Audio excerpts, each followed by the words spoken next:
Right, so this here is meant to be my new RX580 graphics card that I paid just £13.52 for from eBay. Now, this doesn't necessarily mean that it's deal of the year because it does say spares or repairs, faulty/artifacts, and was sold strictly spares or repairs. Apparently it's artifacting, and they've not been able to nail down what's causing it. But it is also by the G-Shao brand, apparently, so let's find out what a £13 RX580 actually looks like. 1, 2... That'll do. Well, we've got the graphics card itself, and also some instructions for what looks to be an IKEA shelf. I don't think we need these very much, but we do have them just in case I want to build an IKEA shelf. And it did arrive in rather nice condition. It actually looks okay. And they said it was just a clone of an RX580. It's still got the anti-tamper screw. It's the RX580 8GB 2048 SP GDDR5. And nothing is screaming out to me that looks obviously broken. I mean, there's some gunk on the board down here. A few of the traces look a little bit darker. But the only way we're going to find out if this thing actually does anything is to plug it in and find out if it actually works. So let's whack a PC in the corner and find out, is the G-Shao RX580 for £13 actually a good buy? Let's remove a HD7970, which we know actually works, and plug in the G-Shao. Wonderful. It takes just one 8-pin. Make sure this is set to display port. Scanning for signal. Nothing. Try another port. That one has worked. We have a display. I was getting a little bit worried there. I was getting a little bit panicky that this was a £13 graphics card that did nothing. But things look okay so far. This is promising. Now, we tested not too long ago a real RX 480, and under the hood these cards are very, very similar.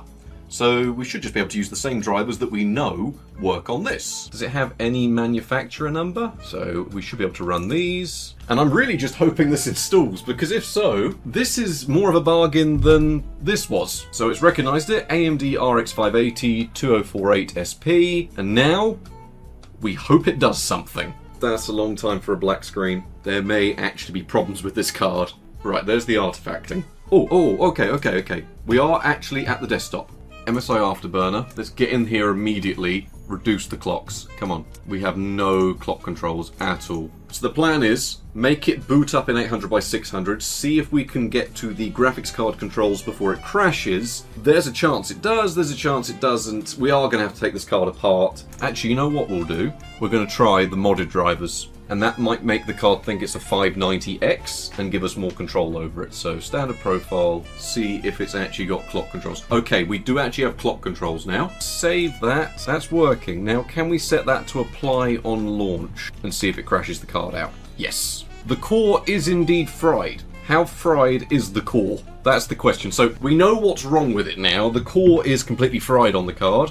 I don't think temps are the problem because it's not having to get very hot. The memory on the card is fine. Memory is A-OK perfect, so we can save that there. And we should be all good. I think this is a working RX 580 that's being used for mining. I wasn't going to cover this part, but watching the power consumption, admittedly I have fiddled around with the voltages to lock the clock speed and lower the power consumption and correct the clock rates because they were going in a weird level. It does seem like this is a mining card that has been locked for power consumption. Now, evidence that Polaris can achieve amazing power consumption, but this has been set up wrong. For some reason, the power states aren't lining up with where they should be. And as you can see, it's not maintaining a perfect amount of clock speed, but we'll find out more what it's doing in 3D Mark. What matters more is it is working now. So the card is now stable and does make it through 3D Mark. And it does come with a few caveats. Namely, here is the median performance in this little line here. And our performance is way back here. So it is scoring around 500 points under the average. So it is working, but it's not working particularly well. Now I've got so much footage that I could go on for another 45 minutes even editing it down, talking about how the fixes I tried and trying to get this thing to just work normally, and it just didn't seem to be working okay. Because despite running through 3D Mark fine, the moment you opened most games and utilization went up, the card would just crash instantly. 3D Mark was sporadic with whether or not it would actually work a lot of the time, so it's amazing that the first attempt actually even worked and led me to believing, oh hey, we've managed to fix this card. But it wasn't enough. See, sometimes booting the card, even with these settings applied through MSI Afterburner, wasn't even enough to get to Windows. Worse than that still, I thought maybe if we try moving back to the normal drivers now we've attempted to get the card working. No dice. The only way this card would work was with incredibly low settings in MSI Afterburner that had been tweaked around with voltages and everything like that, and just nothing seemed to be working. So what exactly can we do to try and fix this card? Now, after spending a bit too much time tweaking around with voltages and just to see if we could get this thing stable in some fashion, it just wasn't enough, so I decided we're going to take a little look at the BIOS. And it just didn't check out normally. See, analysing it side by side with the BIOS it's meant to come from, or at least a dump of it, it wasn't the standard BIOS this card should have come with, which seems to be more or less a clone of a Sapphire card. So what's going on here? Because this thing does just seem to be a remake of a Sapphire Nitro card, even down to the original BIOS it should be running. But the version it's running here, see, the power states are all over the place. The same with the clock limits, which would go in a strange curve upwards and peaked in the middle. Nothing about this makes sense other than optimizing it for compute tasks, which can only make me think that this was a mining card, and maybe the buyer of this card, the person that sent it to me, didn't know that this was actually running a mining BIOS and has just been gaming with it the way it came. So what I managed to do was flash the card back to stock settings, but even then that wasn't enough. It was a bit more stable than it was on the mining BIOS, but it wasn't perfect.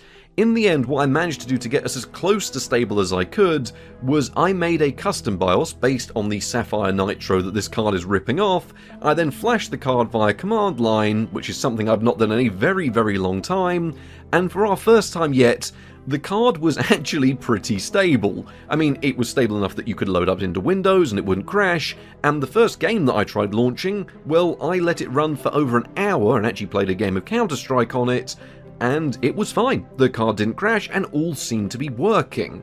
Or was it? Now the thing is, I assumed that this card was now working okay. I mean, I'd made a custom BIOS for it, which seemed to work with the tweaked settings. Everything seemed to check out, until I started going into testing some benchmarks, because you'd think I've managed to get this thing all running, the power check out, the thermals check out, everything seems to check out. But the problem is, the first thing I thought to test was Oblivion Remastered. And this specifically, along with a few other specific titles, would make the card crash instantly. And just, it wasn't working perfectly. I wasn't expecting perfect performance, this is a dying card. So what I decided to do was, why don't we actually tear this thing down and see if there's something else going on? And at first glance, things really don't look too bad. At least on the top side of the card, there's plenty of thermal paste, which is fresh, and the VRAM, well yes, it's got some heat marks on there, but that's because this cooler provides absolutely no cooling for the VRAM whatsoever. But other than that, the top side of this card, well, it checks out absolutely fine. So I decided to take a look at the back of the card, where I found some fairly obvious burn marks, but they don't look terrible. I mean, I've seen worse burn marks than this on cards that work perfectly fine, but it does indicate that this card has clearly had a very hard life, either that or it's using less than stellar components. So even if the burn marks haven't killed the card, well, I know one thing. It has definitely had a hard life, and the core of this card, well, we've got it stable enough to be usable, but it's not great. This card has seen some heavy use and the silicon has degraded so much that there are things that it flat out refuses to do. But for £13, it's a damaged RX580, but it does at least work for most things I tested it for. So while I get things set up to at least do some benchmarking, or at least the benchmarks on the graphics card, this is a broken AMD Radeon RX580 SP. And for those of you that don't know, the RX580 SP was a 2018 version of the RX580, which is instead an RX480, but this is closer to a 570, which is actually in turn just a rebrand of the 470. So yeah, Polaris is very confusing. Oh, Polaris is very confusing, sorry, I keep doing that. Either way, the RX580 SP 1080p was quite popular because of how cheap it got, especially with these Chinese imports, and comes with some rather okay specifications, including 8GB of GDDR5 through a rather decent memory bus, and it does still work with recent drivers. In our case only modded ones work though, but it comes with 2048 cores, 128 TMUs and 32 ROPs. It boasts full DirectX 12 support as well as Vulkan support, has AMD VCE, more on that later, and this was the cheapest one available in the entirety of the UK, costing just £13. And if you look for broken or X-mining RX 580s, you will find them in and around this price quite easily. The big thing is though, we've now got it all set up and working, and despite being broken, for 13 quid it is now actually stable enough to do something. I've been using it for a few days now, and you can actually get away with using it in your main computer.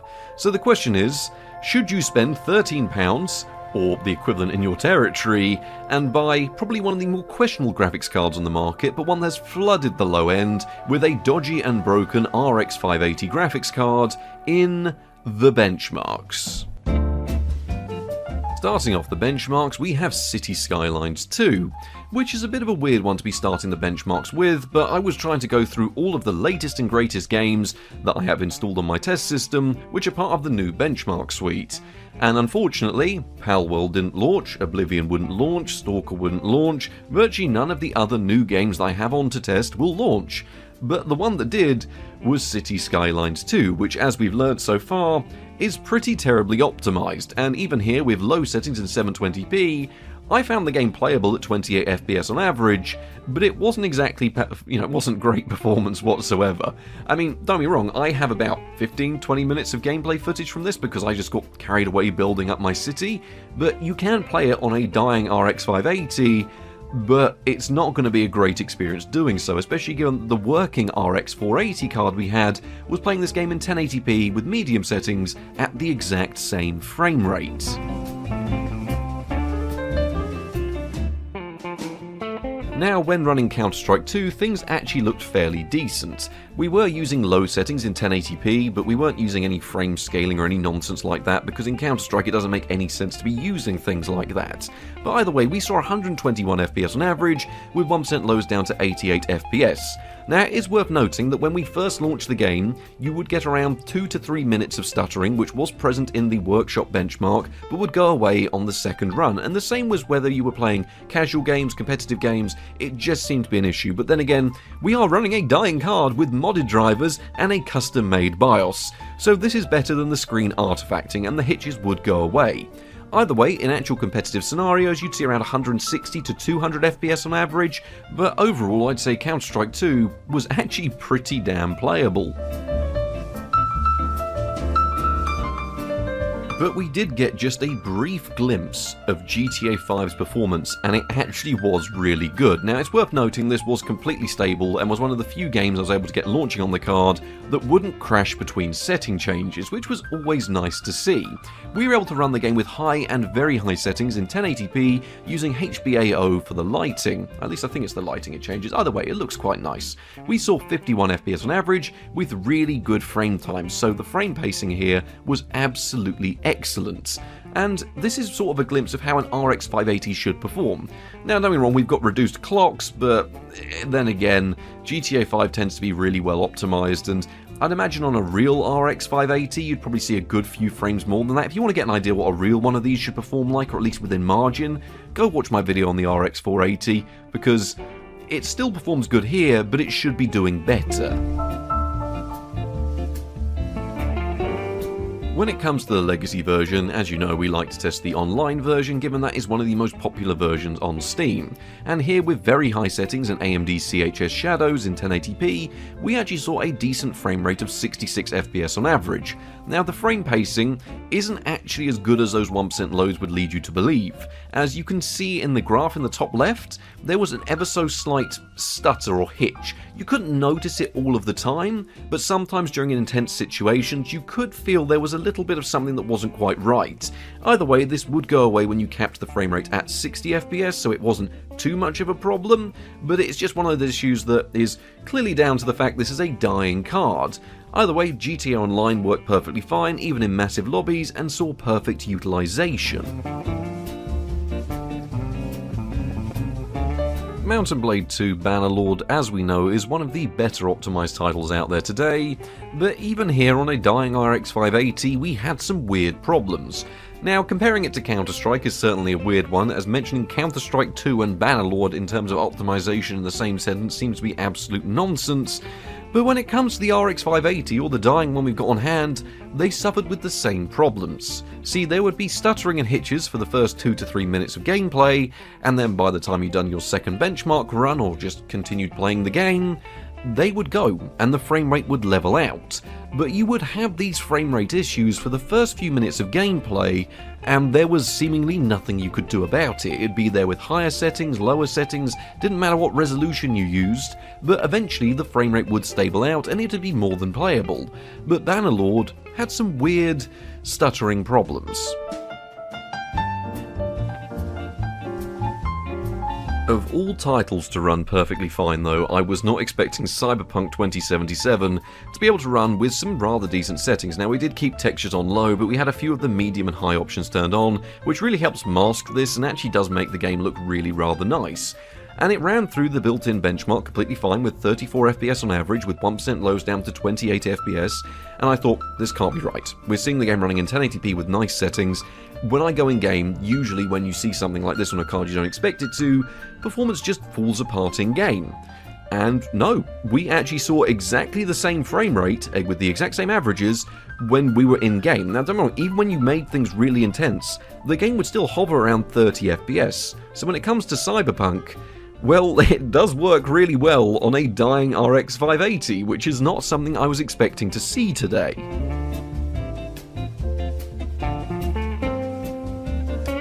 Now, Red Dead Redemption 2 was one of those games that would cause the entire system to reset if you chose settings that were too high. Because if you went in and you chose the wrong settings that the card just decided, nope, I don't like those, your screen would artifact and the PC would reboot, and then you'd have to go back and relaunch Red Dead Redemption 2. I don't like testing Red Dead Redemption 2 because of how long it takes to configure the settings menu. But imagine doing that, and in between every benchmark, you have to restart the PC, and then it goes into safe mode and you do it again. Either way, once we eventually did get it launched with a mixture of medium and high settings using DirectX 12, it ran perfectly with 44 FPS on average and really good frame times as well. So Red Dead Redemption 2 runs great on an RX 580, just you're going to spend a lot of time configuring it to run on a dying RX 580. We do all love seeing BeamNG running on computers, and with medium and high settings the game does look really rather nice still, and comfortably works pretty good on an RX 580. It's a good example here though of it having the same stuttering problem that we saw earlier, but this time it's not causing actual frame drops down to say 1 FPS, it's causing this weird stuttering effect, which is the same type of thing that I noticed in a few other titles, but it went away, a bit like what it was doing in GTA Online but the older version. So BeamNG is fine, but your frame rate would take a few minutes to stabilize on map changes. I'm used to seeing that happen, but this was just a bit odd. But then again, dying graphics card, things are going to be strange. It was playable, which was nice to see, and it looked pretty good as well once the frame rate had stabilized. And just when you thought things couldn't get any weirder, PlayerUnknown's Battlegrounds works absolutely fine. Not a single problem. This game does not crash. You can change whatever settings you want. You can change whatever API you want. You can go into any map you want. You can leave this running for 24 hours and it just doesn't have any problems. At first I thought maybe it's because PUBG seems to be using some sort of frame cap here. But no, you can enable a frame cap in other titles. It makes no difference. It's just PUBG being weird. Usually this is... I mean, last time we saw it had weird issues on graphics cards and just wouldn't launch properly. But here... no, absolutely fine. It likes a dying RX 580. No reason why it should like a dying RX 580, and I am just staring at it now being utterly bemused by the idea that it runs this. But either way, 60 FPS on average, good 1% lows, no stuttering, no hitching, works perfectly fine, probably one of the best experiences I've had playing PUBG, and it's on a dying RX 580. Make it make sense. Now at first I thought, after seeing that PUBG performance, can it run Crysis? And that's always a good question to ask, but we had to use ultra settings in 720p to make the game playable, because in any higher resolution, you guessed it, it'll crash, it'll turn off the computer, and Crysis has just demolished your Windows installation. Well, it didn't do that, but it would reset a few settings, especially in the drivers, and you'll have to go through and do them all again. But Crysis, once you do find settings that will work, well, the performance on show here for a dying graphics card, if you took this back to 2008, they would be very, very impressed. In the modern day, it's nice to see, but getting to this point was painful enough that I never want to do it again. So yes, you can play Crysis, please don't do it. Now, overall performance in the benchmarks really was quite impressive. I really don't know how to explain why I feel that it was impressive, but the main example is 13 quid and you're maxing out new titles like GTA 5 Enhanced, you're able to play classics like Crysis at ultra settings, admittedly with the caveat of any higher resolutions will cause your PC to crash, and my main takeaway from it was Counter-Strike. I was quite enjoying playing Counter-Strike at high refresh rates on a 1440p monitor, and in competitive situations, it was fine. So for simpler titles and esports titles and indie titles, this graphics card was fantastic. The problem was, a lot of titles you want to run, oh my lord, the amount of time spent tweaking them around, or if you change a graphics setting that was too much for the card and it would crash, you would spend upwards of an hour configuring settings for just one game just to make sure it was reliable. And keep in mind, this was as stable as I got the card. I spent so long tweaking this card to make it as stable as possible, and this is as good as it gets. The core on this card is dying, and chances are if you're buying one, it'll have the same issues these ones do. But overall, the performance is actually pretty decent. I mean, the main thing I've got to compare it to, and I'm looking at it now, is a HD 7970, which you can pick up for similar used money, and that will probably work, whereas these ones don't. And the performance, when it does work, is usually better. But the problem is, when it doesn't work, it is endless amounts of frustration. Now, I did talk about AMD VCE support earlier, and it's always nice to test out how the encoders hold up because it is a feature of your graphics card that lots of people don't realise how handy it'll be when they throw it in their system. And here, with a broken RX580, I can quite comfortably tell you it won't work. We got a brief glimpse of it working, and then it crashed the system, so the AMD VCE part of this is completely done for. That just doesn't work whatsoever. And I thought, you know what, maybe some emulation's a good idea, maybe testing some basic titles. And, well, I can quite comfortably tell you that if you're going to do anything more intensive than maybe a SNES, or maybe a PlayStation 1 at maximum, provided it's something simple like Rascal Racers, then yeah, it just doesn't work. I managed to get some basic Xbox emulation working, but moving on into the Xbox 360 era, no amount of tweaking will get this to work. I tried the card with minimal voltages, maximum voltages, I tried it with minimal core clocks, minimal memory clocks, I tried it with different BIOSes, I tried it with so many different things, which mostly applied to the games benchmarks earlier, but also applies here, and it's just toast. If it doesn't work, you will not get it to work.